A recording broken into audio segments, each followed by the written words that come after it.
This week on my sewing journey, I have been working on cloth wet dry mop pads.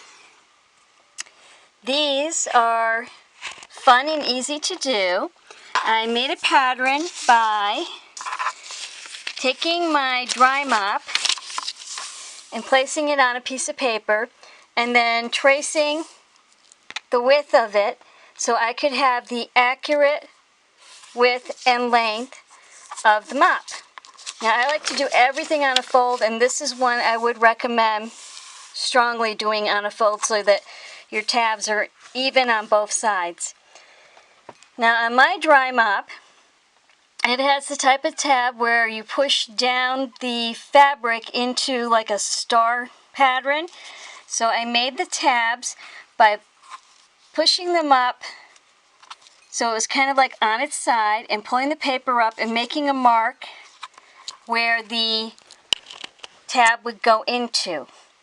And then I gave myself a seam allowance on both sides, and this will give an accurate of where the tab pops into, so when I put the cloth on it, it stays on there. Now for a wet mop, you might want to extend your tabs up so that they can meet across to use either snap velcros or button for the closure, or if you don't want to get involved in that, you could extend them a little bit longer and make a tie so that they tie in a knot.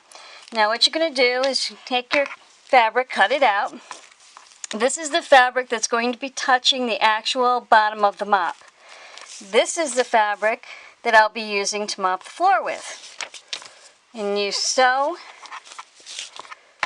first your tabs by taking another piece of fabric so that you don't have the hem on these sides of this, and you'll sew that right sides together first on all 4 tabs. So you'd be taking, see if I can get this for you, this little piece right here, cutting another little piece of fabric this size, sewing right sides together all the way around.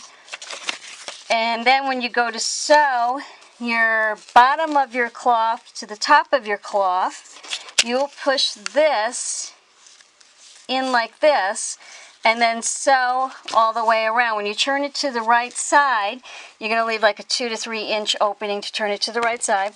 Your tabs will automatically be right where they need to be. So as you can see, the tabs are all the way out and there is stitching right across there. And you leave yourself that opening to turn it to the right side. Then you push your 2 raw edges together and then sew all the way across. You don't have to top stitch on these.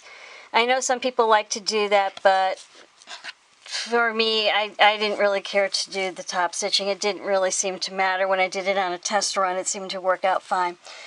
These are a lot of fun to make, and they are reusable. You just wash them and reuse them again and again. I hope you like the idea.